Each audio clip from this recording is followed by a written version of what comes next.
అక్క అంబాసిడర్, నేను బెంజు, అది పోర్టబుల్. నేను ప్లాస్మా, అది లైఫ్ బాయ్. నేను లక్స్. అందుకే నా అందం దానికి ప్రాబ్లం కాకూడదని ఇలా వచ్చాను. దేవుడి దయ వల్ల దానికి పెళ్ళైపోతే అక్కడో గంటకు తగ్గ బంటలా ఏ హృతిక్ రోషనో అభిషేక్ బచ్చనో దొరకపోలే. చూసావా, నువ్వు కూడా చూపు తిప్పుకోలేకపోతున్నావు.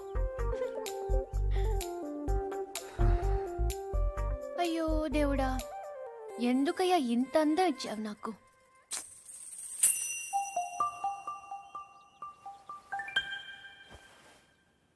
బాధపడకు పూరి.